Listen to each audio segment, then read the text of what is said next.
और अब बात जोशी मठ आपदा की। जी हां, जहां पर पर्वत का द्रोह काल चल रहा है और जोशी मठ को बचाने के लिए केंद्र और राज्य सरकार पूरी कोशिश कर रही है। आज केंद्र से जो एक्सपर्ट की टीम थी वो भी जोशी मठ पहुंच गई है, जो टीम वहां पर पूरी रिपोर्ट तैयार करेगी कि कैसे इस ऐतिहासिक शहर को बचाना है। वहीं दूसरी तरफ मुख्यमंत्री पुष्कर सिंह धामी ने आज डिजास्टर मैनेजमेंट की तमाम लोगों के साथ एक बैठक की और इस बैठक में पूरे जोशीमठ के हालात की समीक्षा की और साथ ही साथ यह आदेश जारी किए कि जोशीमठ में किसी भी तरह के निर्माण पर अभी फिलहाल रोक रहेगी।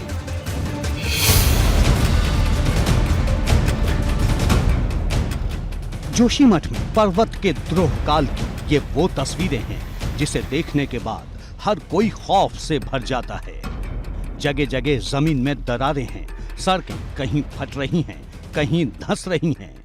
जोशीमठ में बल्लियों के सहारे ये घर अब कब जमींदोज हो जाएं कुछ पता नहीं है, क्योंकि देखिए किस तरीके से घरों पर जो यहाँ पर बल्लियाँ लगाई गई हैं और हम दिखा भी रहे हैं कि पूरे शहर में किस तरीके के हालात बन गए हैं। बल्लियों के सहारे इन घरों को पहले लोगों ने रोकने की कोशिश की कि कुछ अच्छा होगा, लेकिन समय के साथ साथ ये दरारें बढ़ती गई और उसके बाद लोग अब अपने घरों को खाली कर रहे हैं। शुरुआत में लोगों को लगा था कि कुछ यहाँ पर शायद जो स्थिति है वो ठीक होगी, लेकिन अब देखिए तस्वीरें किस तरीके से भयावह हो गई हैं। दिनों दिन ये तस्वीरें और ज़्यादा भयावह होती जा रही हैं।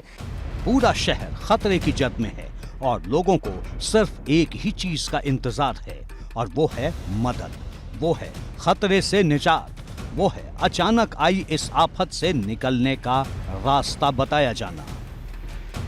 इस बीच केंद्र सरकार की तरफ से भेजी गई एक्सपर्ट टीम जोशीमठ पहुंच चुकी है। ये टीम जमीन में दरारों की वजह जानने, खतरे की जद में आए इलाके का दायरा तय करने और इस संकट के जोखिम से लोगों के बचाव के रास्ते तलाशेगी। राज्य सरकार का दावा है कि जोशीमठ संकट की जद में आए लोगों को पूरी मदद दी जाएगी। लगभग 600 से कुछ ज़्यादा परिवार ऐसे हैं जो उस जोन में आ रहे हैं, तो हमारे लिए सबसे बड़ी प्राथमिकता है कि उन सभी को सुरक्षित किया जाए। सबसे पहले जान माल की सुरक्षा की जाए, उस पर सरकार हर संभव प्रयास कर रही है।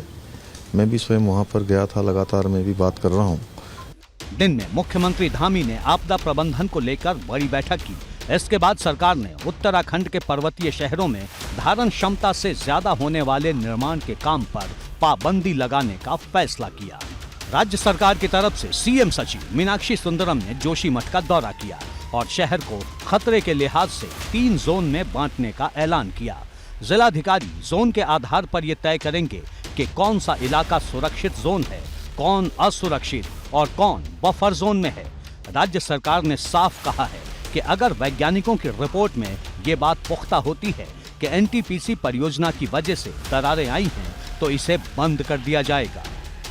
देखिए, मिनिस्ट्री ऑफ वाटर रिसोर्सेज की टीम आ रहे हैं। उस टीम में मल्टी स्पेशलिटी वाले लोग हैं, तो वो विस्तृत रूप से वैज्ञानिक अध्ययन करेंगे। तो वैज्ञानिक अध्ययन के बाद ही मैं उसके बारे में कुछ टिप्पणी कर पाऊँगा। उसके बगैर टिप्पणी करना सही नहीं होगा और हम हर पहलू पे विचार कर रहे हैं। और मान लीजिए बाई चांस अगर वैज्ञानिक टीम ये बोलते हैं कि इस प्रोजेक्ट की वजह से हुआ है, तो प्रोजेक्ट को बंद भी किया जाएगा। इस बीच जोशीमठ संकट का जायजा लेने के लिए पिटकुल की टीम भी जोशीमठ पहुंची है।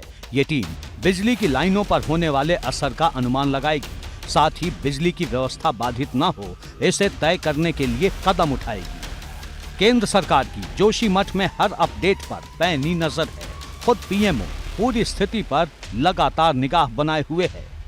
इस पूरे मामले में माननीय प्रधानमंत्री जी स्वयं व्यक्तिगत रूप से लगातार उसकी समीक्षा कर रहे हैं, लगातार जानकारी ले रहे हैं और मुझे भी कल उन्होंने विस्तार से बात की है। सभी विषयों पर विस्तार से उनको बताया है। उन्होंने हर संभव केंद्र की तरफ से मदद का, सहायता का पूरा भरोसा दिया है कि जोशीमठ में ही प्रसिद्ध ज्योतिष पीठ भी है। शंकराचार्य अविमुक्तेश्वरानंद सरस्वती ने जोशीमठ को बचाने के लिए सुप्रीम कोर्ट में गुहार लगाई है। साथ ही अब 22 जनवरी से नरसिम्हा मंदिर में विशेष यज्ञ कराने का ऐलान किया है। विद्वानों से आग्रह किया कि आप शास्त्रों से ऐसे अनुष्ठान बताइए जिन अनुष्ठानों के माध्यम से हम ज्योतिर्मठ की रक्षा कर सकें। तो उन लोगों ने हमें अनुष्ठान भी बताए हैं। हम उन अनुष्ठानों का भी आरंभ आज से कर रहे हैं और आगामी 22 तारीख से 31 तारीख तक नरसिंह मंदिर परिसर में एक विशिष्ट यज्ञ, रक्षा यज्ञ करने की हम लोगों की भावना है। इस वक्त हर नजर जोशीमठ पर टिकी है और स्थानीय लोगों को उम्मीद है कि संकट के काल में उन्हें हर जरूरी मदद जरूर मिलेगी। एबीपी गंगा के लिए ब्यूरो रिपोर्ट।